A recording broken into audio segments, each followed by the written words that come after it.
So this is a kudu cow, and she's browsing. She's a browsing antelope, and they love this habitat. They love this sort of thicket, semi-woodland, little bit of open grass, but not too much, and a good bit of cover. And the really interesting thing about how animals' behaviour and where they hang out or where they like to exist is that it will depend on their physiology. It'll depend on their speed and agility. These animals can run, obviously, but they're not as fast, for example, as a wildebeest. And they've found their niche is to have a brand or their nutrition from these really beautiful tender young shoots, as she's doing right there now. And then they will use this cover as camouflage and have a much greater advantage over animals that are out on an open plain or an open grassland. The bulls, the males of this species, have this incredibly impressive set of horns. They're a spiraled horned antelope, so that means that they come into a family or a group of antelope, a spiral shape, and these are the absolute kings of spiraled horn.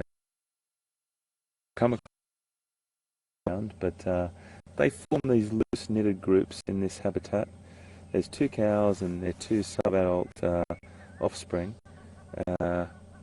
and the sub-adults are the youngsters over here. But this one that's just browsing in front of us right now, we've just moved across. I'll show you just over here. There's a youngster there, and they've got that again, the same as the Nyala, who are also a spiraled horned antelope. They've got those beautiful big ears that just take in every sound and can move 180 degrees on their head. Again, like the Nyala females, the kudu females have that side stripe. They're different on each individual, those side stripes, and they do break up their body shape when they're in there.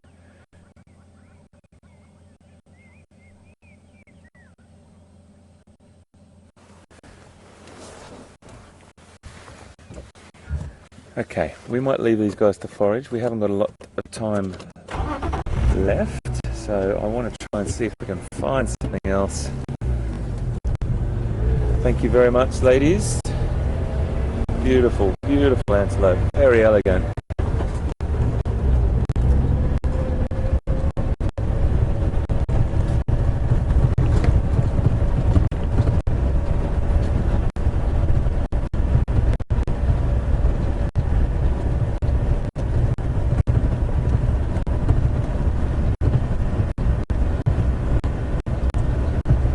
So each different species will exist in a particular habitat. That's a really important thing to remember.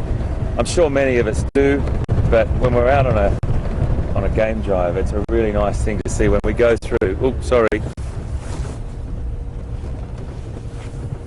I just had a thought message from you guys. Go right.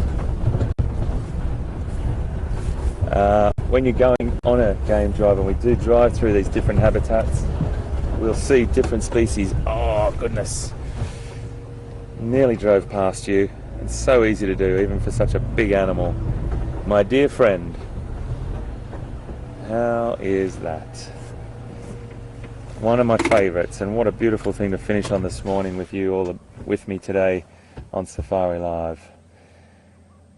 Has to be one of my favourite animals on the planet.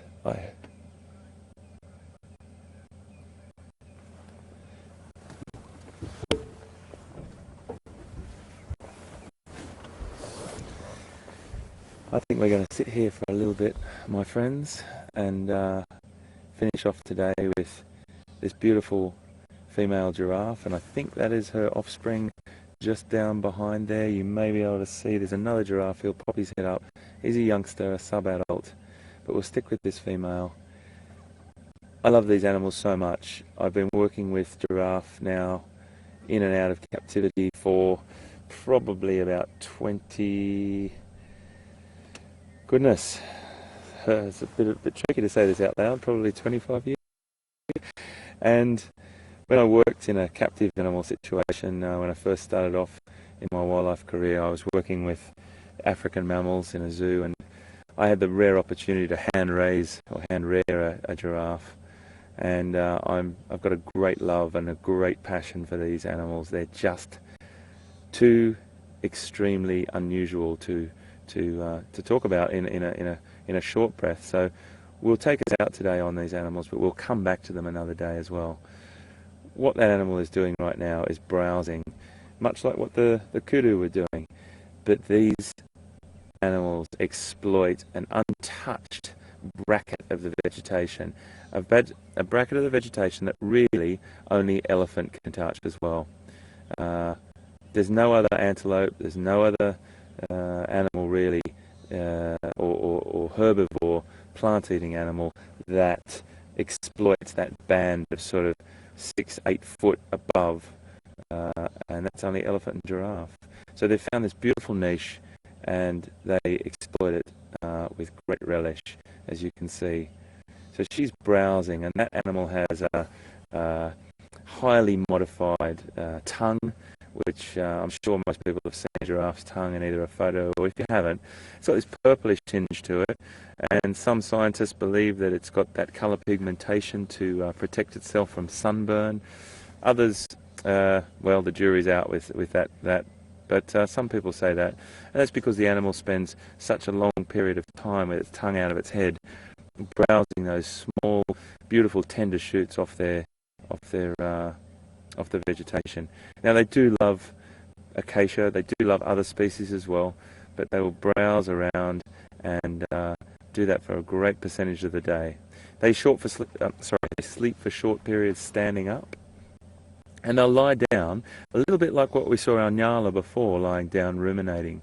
So the giraffe is a ruminant, another extremely efficient digester, and they're just extraordinary, absolutely extraordinary animals. I mean, nature has come up with a really, really extraordinary looking creature there. A male can get up to 6 meters, and some have been recorded even more. Now, VM, if you can just swing around, I've just spotted something very, very cool. Just in front of me, staring at me through the vegetation, is this giraffe's little baby sitting down there. Can you see that, VM, just there? We might just swing over to her if we can. And we're on that beautiful little baby. You can just see him hiding there behind the vegetation. That little baby is probably, without standing up, can't say too much, but probably about maybe 5 to 6 months, maybe a little bit less. I can't quite see properly, but if I was standing up, I'd be able to get a bit of a chance to see. They're about 2 meters or 6 foot when they're born, and we can talk more about that when we come back another time. But what a beautiful finish to today, and I'm just going to finish off with thanking you again for coming out with us today and supporting us and just being here with us. The questions have been absolutely superb today. The choices of road direction, I have to say, great as well. Candice, thank you very much for that. We picked up Nyala. If we wouldn't have taken that road, we wouldn't have come down and seen all this.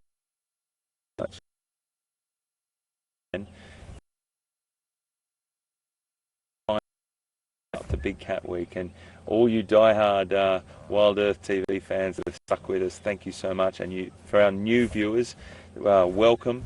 My name's Hayden Turner. Call me HT. Pete calls me HT. Most people call me HT. And if you want to ask us any questions, drop us a line at questions@wildearth.tv or Twitter at #SafariLive.